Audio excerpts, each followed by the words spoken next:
when was the last time you bombed, Bill? Huh? When was the last time you bombed? Has it been a long time? Oh, no. Really? No, it was recent.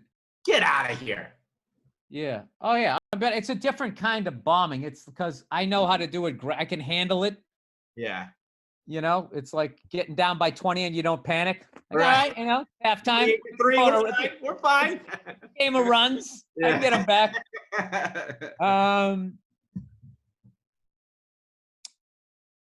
Let's see. I did, right before the pandemic, I was popping into like bars that were doing stand-up just because I just had a bunch of stuff I wanted to try out. And the Comedy Store is just jam-packed every night. And there was somebody up in the belly room, because I usually go up to the belly room to try stuff out. And I was just like, hey, let me get out of this area. And I went, and it was, I don't know, it was just a very, it was almost like a radio audience. Like, we appeal to white males, 18 to 34. Yeah. This was like, I don't know what the deal was, but I just got a lot of oohs and it wasn't like I was bombing, but probably maybe last summer, you know, I was trying out this bit about this lesbian who bumped into me on purpose. And I did the bit and I got like halfway through it. And I didn't realize it was sort of the gay show. I should have known because it was all these penises with the balls, all like these little paper. I don't know why. You probably should have noticed. Yeah. I don't know why. Because on the straight show, there's not like vaginas with a dick going into it. I don't understand. And especially when you have all these extreme people on the right saying they're ungodly and all this type of shit, you know, you're kind of steering into it that when, okay, it's gay night, and then there's a bunch of dicks on the stage. But whatever. Wasn't my party. I crashed it. So I went up on stage and I did the bit. And it was my first night telling it. And I got about 3/4 of the way through it, and these two women yelled out in unison. So I think they planned it. They said, lesbians aren't trying to be men, or lesbians aren't men, or something. And I know I got into it with them. It escalated to a fuck you. And, you know, it was classic stand-up comedy security. They kicked the person out just a half an inch past the door. Don't lock the door. And then they're like, well, that's that. So I got off stage and I was like, where are they? They're like, oh, they're gone. I'm like, they're gone? He goes, yeah. I'm like, all right. So I put the hoodie up, start walking through the restaurant, anticipating the second I get outside, they're going to be there, right? I didn't even get outside. They were at the bar. Hey, fuck you, all that stuff, right? And I gave it right back to him. I looked like I was arguing a call with two female umpires. So then I walked down the street, and it took me about 3 days before I kind of came down from it. And I was thinking like, all right, do I want to be doing that? Not like I was like mad for 3 days, but every time I think of it, I'd be like, you know, I'd be whispering to myself, and maybe if you let me finish the joke, saying all the shit I wanted to say, right? Yeah. I just started thinking like, all right, is that the reaction that you want from that joke? No. Right.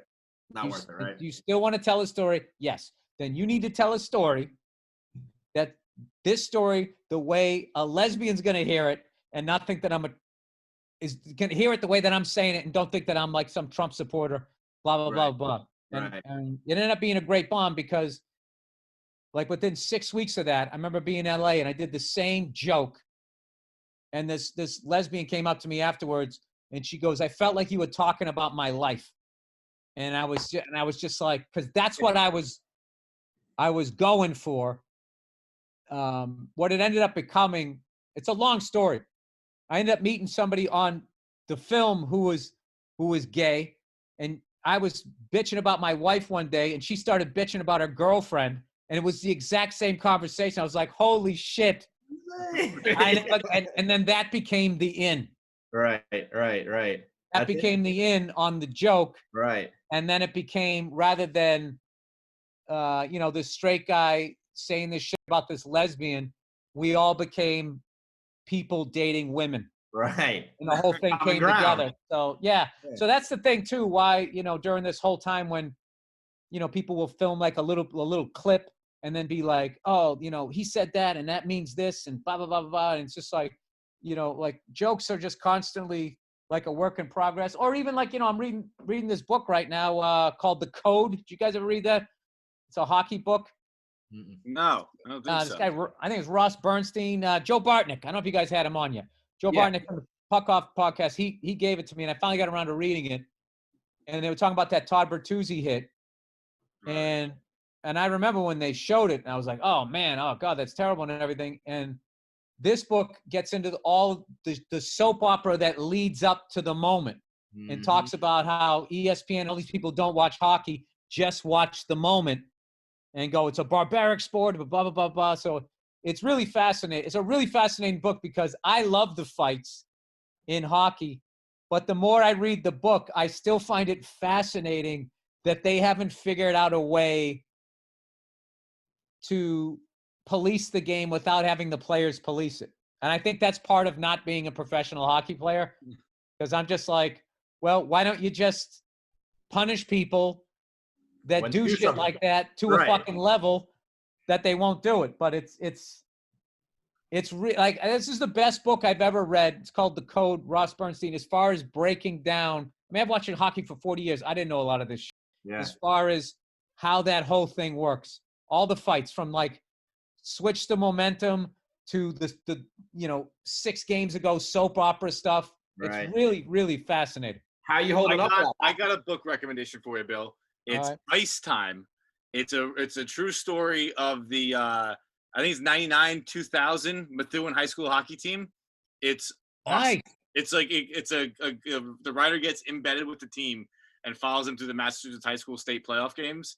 It's really, really sick. It's called Ice Time: A Tale of Fathers, Sons, and Hometown Heroes. It's a great hockey book. I remember I used to watch my high school team, and we made it deep into the finals one time. And then we played a private school that just, they had the #1 draft picks from every friggin' town. It was stupid. It was kind of foreshadowing like Golden State or Miami or even the Celtics Big Three or some of those Kobe, Shaq, Phil Jackson teams where you're just like, is this really competition at this point? It's just everybody just jumps on one team. Did you watch any of the Jordan doc? Oh yeah. Yeah. And what I love about it is what a lot of documentarians and press people are criticizing, saying that, well, Jordan had final edit and blah, blah, blah, and all that. And it's like, well, finally, after like almost 40 years of you guys telling his story. That's a great point. I was blown away by 2 things. First of all, when his dad got murdered, I didn't know it was 2 18-year-old kids. Yeah. Random